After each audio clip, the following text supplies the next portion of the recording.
My name is Ursula Kilkelly and I'm a Professor of Law at University College Cork in Ireland. I've worked in youth justice research for over 25 years, taking an international children's rights perspective to all that I do. I've undertaken a range of projects on youth courts, policing and children's rights and detention. And I've also published on the alignment in youth justice between research evidence and children's rights approaches. I also have some experience in the field, having chaired the board of our National Detention Centre during a particularly challenging period of change. And this has given me a particular insight into how difficult it can be to achieve change in practice in line with children's rights standards. And for this reason, I published a book so that others can hopefully learn from our experience. Finally, I work a lot internationally. In standard setting with the Council of Europe, guidelines on child-friendly justice in particular, joining inspections with the Committee for the Prevention of Torture, and working across international NGOs and United Nations bodies, such as in the UN Global Study on Children Deprived of Liberty, where I co-led the consultation with children on their experiences of detention.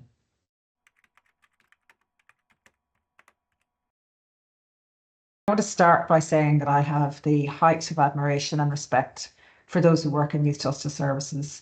Yours can be a really challenging job, and it's far easier for me as a researcher to say what should be done rather than to actually do it.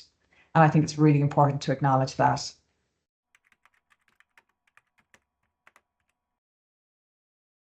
International children's rights instruments offer really valuable guidance as to the standards that should apply and how we should treat children in conflict with the law. The Convention on the Rights of the Child is, of course, the most important of those instruments, but there are a raft of instruments. Actually, youth justice is really rich with those kind of standards, which are there and accessible for us all to use. There are two particularly important elements I want to highlight here. In particular, the children's rights principles in Articles 3 and 12 of the Convention on the Rights of the Child. In relation to Article 3, this requires that the best interests of the child must be a primary consideration in all actions concerning the child. And what this means in youth justice is that we must adopt a child-centred approach, remembering that those under 18 years are children and must be offered all the care, attention and support that every child deserves. This is challenging, as we know, because there are other considerations that can often compete with a child's interest in youth justice. Attention to be paid to the rights and interests of victims, the public interest, of course, are also important. But Article 3 helps us to remember that children's interests too are critically important in youth justice. The second important principle also present in our research is the requirement to ensure that children have the right to be heard and have their views taken into account in all matters affecting the child under Article 12 of the Convention on the Rights of the Child. And translated into practice, this means ensuring that children have the opportunity to express their views. And that, of course, can be difficult at times when children have experienced trauma, have communication difficulties or other challenges. But it is vital that we create a child and developmentally appropriate way of hearing what children have to say. In researching children's experiences of police questioning, for instance, we heard the views of children that in a way that provided such an important perspective on how children experience this process, helping us to understand that even where we think we're doing well, where we think we're working within a child-friendly framework, that's often not what children perceive or experience.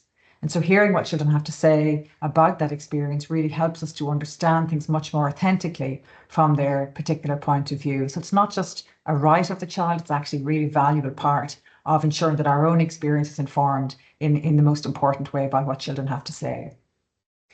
Of course, the other element of Article 12 is the requirement to take account of what children say, weighing their age and maturity into account. This means that we must not only hear what children say, but we must respond, amplify their experiences and perspectives, and ensure that they are brought to the attention of decision makers in our practice and, in fact, in law and policy more broadly.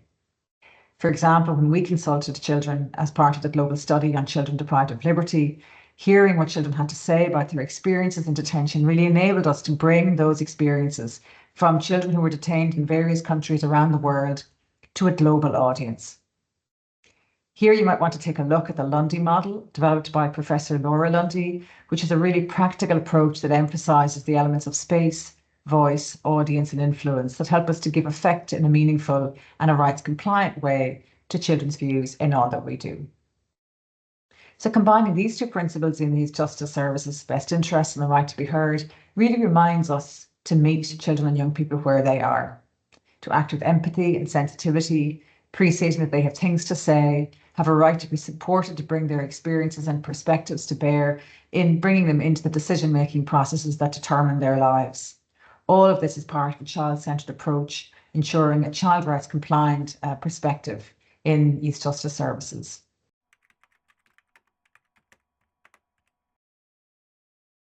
The second then piece of advice is that we understand more broadly the value of international standards that guide and inform how we treat children who come into conflict with the law.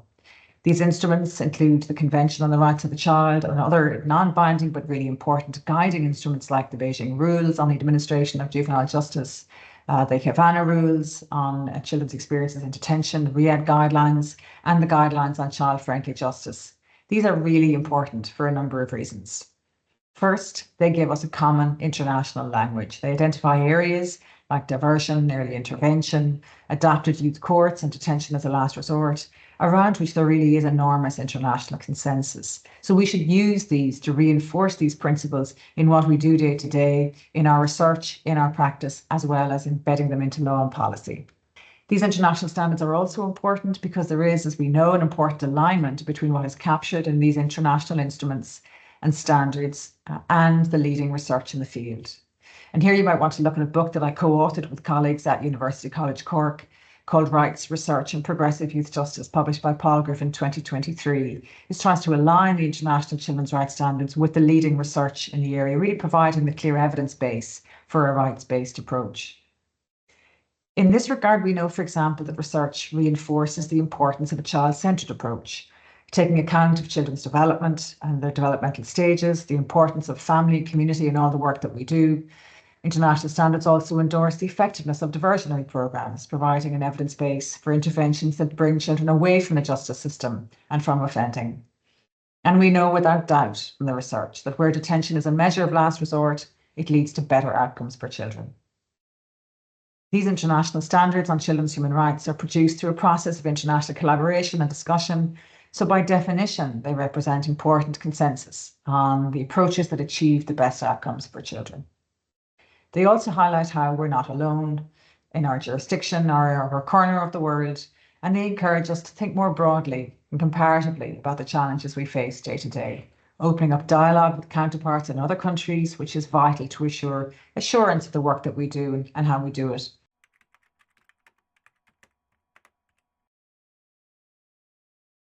And finally, my last piece of guidance or advice is that there is no one source of good practice or wisdom when it comes to youth justice practice.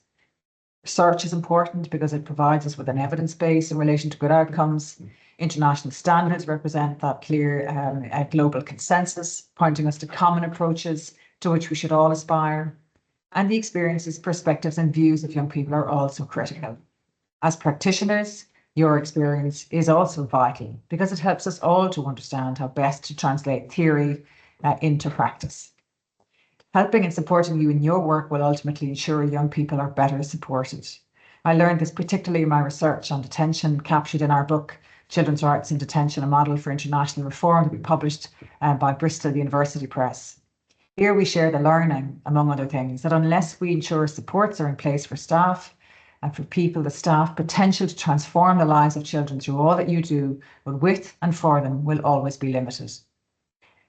The same is true of ensuring that the voice of the practitioner is heard more broadly in our reform of law and policy. This is a really vital part of implementing children's rights standards and practice.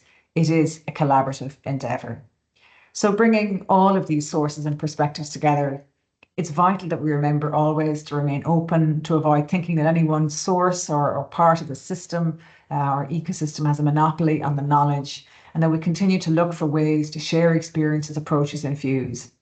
Only through this continuing rich exchange and dialogue, where we speak not just to those who share our views, but to those who do not, that we learn from each other. Only then can we hope, I believe, to effect real change in the implementation of progressive approaches to youth justice, both in research and in practice.